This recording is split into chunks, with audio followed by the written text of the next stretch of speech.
संतुलित है तो हमारे हार्मोन संतुलित है। अगर वो असंतुलित हो जाती है तो हार्मोन्स भी इम्बैलेंस हो जाते हैं। तो कुछ ऐसा खाना है, कुछ ऐसी चीज़ें हैं जिनको आपको बिल्कुल भी नहीं खाना चाहिए अगर आपके थायराइड की समस्या है। तो वो चीज़ें हेल्दी है इसलिए बता रही हूँ क्योंकि वो डेली रूटीन में खाने वाली चीज़ें हैं और हमारी बॉडी को हेल्दी भी बनाए रखती है। लेकिन थायराइड वाले लोगों को उस सब चीज़ों से दूर रहना चाहिए। Hello friends, welcome back to my channel smile openly with doctor Poonam. अगर थायराइड की बात की जाए तो आजकल हर किसी के घर में कोई ना कोई मरीज थायराइड का रहता ही है। हर 8 में से 1 महिला को थायराइड की समस्या रहती है। हमारे देश की बात की जाए तो 12 मिलियन से भी ज़्यादा महिलाएं थायराइड से पीड़ित हैं। पुरुषों को भी थायराइड होती है, लेकिन पुरुषों की तुलना में महिलाओं को सबसे ज़्यादा इसकी समस्या का सामना करना पड़ता है।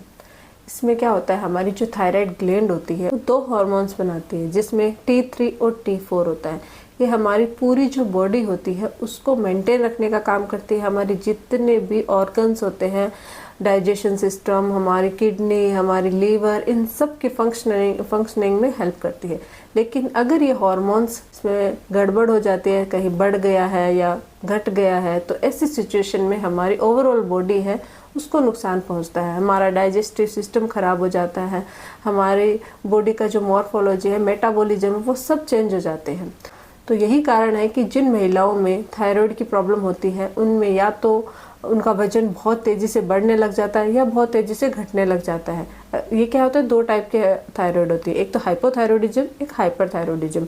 अगर हाइपोथायरॉयडिज्म है तो उसमें वजन बढ़ने लग जाता है, और अगर हाइपरथायरॉयडिज्म है तो वजन है वो काफ़ी हद तक घटने लग जाता है। तो आज मेरे इस वीडियो में, क्योंकि जिन लोगों को थायराइड की समस्या रहती है उनको डॉक्टर के द्वारा मेडिसिन दी जाती है, 50 mg, 30 mg, 75 mg, 100 mg, इस टाइप की थायरोक्सिन जो मेडिसिन है वो प्रिस्क्राइब की जाती है, और वो सुबह खाली पेट लेना होता है ताकि उनकी बॉडी का जो बैलेंस है वो बना रहे। और आप ऊपर से, अगर थायराइड में कोई प्रॉब्लम हो गई तो आप ऊपर से दवाई लेके उसको मेंटेन रख सके। लेकिन फिर भी कुछ ऐसी चीज़ें हैं जिनका आपको ध्यान रखना है। कुछ ऐसा आहार है, कुछ ऐसा खाना है जिनको खाने से मेडिसिन में भी प्रॉब्लम होने लग जाती है, आपके हार्मोन्स हैं वो इम्बैलेंस हो जाते हैं। तो हमने मेडिसिन की बात की कि हर सुबह हमें मेडिसिन लेनी चाहिए, लेकिन मेडिसिन के साथ साथ कुछ हमारा जो खाना है, कुछ चीज़ें हमें अवॉइड करनी चाहिए, क्योंकि हम बहुत जो भी हम खाते हैं वो हमारी बॉडी पे इफ़ेक्ट करता है। हमारी एक डाइट जो है वो हमारी बॉडी के लिए बहुत ज़्यादा ज़रूरी होती है। अगर वो संतुलित है तो हमारे हार्मोन संतुलित है, अगर वो असंतुलित हो जाती है तो हार्मोन्स भी इम्बैलेंस हो जाते हैं। तो कुछ ऐसा खाना है, कुछ ऐसी चीज़ें हैं जिनको आपको बिल्कुल भी नहीं खाना चाहिए अगर आपके थायराइड की समस्या है। तो वो चीज़ें हेल्दी है इसलिए बता रही हूँ क्योंकि वो डेली रूटीन में खाने वाली चीज़ें हैं और हमारी बॉडी को हेल्दी भी बनाए रखती है। लेकिन थायराइड वाले लोगों को उस सब चीज़ों से दूर रहना चाहिए। तो वो कौन कौन सी चीज़ें हैं उनके बारे में आज बात करते हैं। तो पहला जो हमारा खाना है जिसको हमें अवॉइड करना चाहिए वो है सोया प्रोडक्ट। अगर आप सोया से रिलेटेड जो प्रोडक्ट आते हैं, चाहे सोया मिल्क हो, चाहे सोयाबीन हो, उस टाइप की कोई भी चीज़ है सोया प्रोडक्ट, वो आपको नहीं खाने हैं। उसमें क्या होता है गोइट्रोजन होता है जो हमारे थायराइड लेवल को और ज़्यादा इम्बैलेंस कर देता है। और जैसे ही थायराइड हमारा इम्बैलेंस होगा, हम मेडिसिन ले रहे हैं फिर भी हमारी बॉडी में उसका इफेक्ट नहीं आ पाएगा। इसलिए हमेशा सोया प्रोडक्ट को आपको दूर रखना है। ऐसा नहीं है कि कभी भी मत खाओ, कभी कभी खा लिया तो कोई बात नहीं है, लेकिन अगर रेगुलर रूटीन में आप इसको इस्तेमाल कर रहे हो, इसको खा रहे हो, अपनी डाइट में शामिल कर रहे हो, तो इससे आपकी थायराइड की समस्या और ज़्यादा बढ़ सकती है और ज़्यादा इम्बैलेंस हो सकती है। दूसरी जो चीज़ें हैं वो है क्रूसीफेरस से बिलोंग करने वाली, जो क्रूसीफेरस फैमिली होती है उससे बिलोंग करने वाली सब्जियां कौन कौन सी होती है, फूल गोभी, पत्ता गोभी, ब्रोकली, इन सब सब्जियों का, क्योंकि वैसे तो बहुत हेल्दी होती है हमारी बॉडी के लिए, लेकिन जिनको थायराइड है उन लोगों को इसका सेवन बिल्कुल भी नहीं करना चाहिए, क्योंकि इनमें भी गोइट्रोजन पाया जाता है जो आपके थायराइड हार्मोन को इम्बैलेंस करता है। इसलिए इन सब्जियों को भी आपको अवॉइड करना है। कभी कभी हफ्ते में एक बार थोड़ी सी सब्जी खा ली है तो ठीक है, वो भी उबली हुई खानी है, कच्ची तो आपको बिल्कुल भी नहीं खानी है, क्योंकि इससे आपके हार्मोन्स है वो इम्बैलेंस हो सकता है। इसलिए थायराइड पेशेंट को इन सब्जियों को अवॉइड करना है। नेक्स्ट है ग्लूटीन।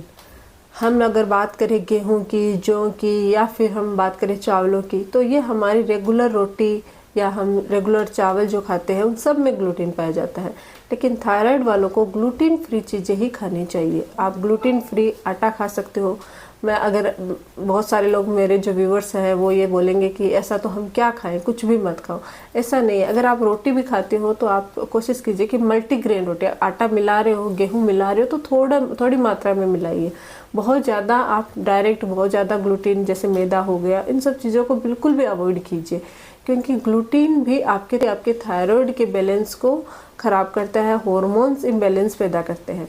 इसलिए ग्लूटीन को भी आपको अवॉइड करने हैं। नेक्स्ट है कैफीन। कैफीन की मात्रा अगर बहुत ज़्यादा आप कॉफ़ी, चाय इनका सेवन करते हो तो इससे भी आपके थायराइड इम्बैलेंस की समस्या रहती है। इन सब के अलावा जंक फूड्स का सेवन करना। अगर आजकल की हमारी जो लाइफ की बात की जाए तो हम जंक फूड्स इतना ज़्यादा खाने लग गए हैं, बाहर जाते हैं या फिर कहीं पे भी जाते हैं तो उसका सबसे ज़्यादा सेवन करते हैं। तो जो लोग जंक फूड्स खाते हैं उनमें भी मेडिसिन है वो कम असर करती है, क्योंकि वो जो हमारा जो थायराइड होता है उसको वो इम्बैलेंस कर देते हैं। कभी कभी महीने में 1 बार खा लिया, 2 बार खा लिया, वो अलग बात होती है। लेकिन जो रेगुलर रूटीन में ये सब चीज़ों का सेवन करते हैं उनका जो हार्मोन्स है वो इम्बैलेंस हो जाते हैं और उनके मेडिसिन का भी असर नहीं होता है। आपने देखा होगा बहुत सारे लोग हैं जिनके बहुत ज़्यादा उनको मेडिसिन चेंज कर, थोड़े दिनों में जैसे वो अपना ब्लड टेस्ट करवाते हैं, थायराइड की जांच करवाते हैं तो उनके कुछ ना कुछ प्रॉब्लम में आने लग जाती है। उनको मेडिसिन या तो बढ़ जाती है या कोई और प्रॉब्लम आ जाती है। तो वो उसका यही कारण है कि वो अपनी डाइट पे ध्यान नहीं दे रहे। अगर आप अपनी डाइट पे ध्यान देते हो तो आपको इन सब समस्याओं का सामना नहीं करना पड़ेगा। आपका थायराइड लेवल है वो मेंटेन रहेगा, आपका वजन नहीं बढ़ेगा और आपकी एनर्जी लेवल भी कम नहीं होगी, आपका डाइजेशन सिस्टम भी सही रहता है। तो ये कुछ चीज़ें हैं जिनका आपको बिल्कुल भी सेवन नहीं करना है। आपको इनको हमेशा के लिए अवॉइड करना है। कभी कभी खा सकते हो बट आपको जितना हो सके उसको अवॉइड करना है। तो ये है हमारा आज का टॉपिक। आई होप कि आपको समझ में आया होगा कि थायराइड पेशेंट को क्या क्या चीज़ें नहीं खानी चाहिए। अगर आप लोगों को ये वीडियो अच्छा लगे तो प्लीज़ चैनल को लाइक कीजिए, शेयर कीजिए, सब्सक्राइब कीजिएगा। Thank you.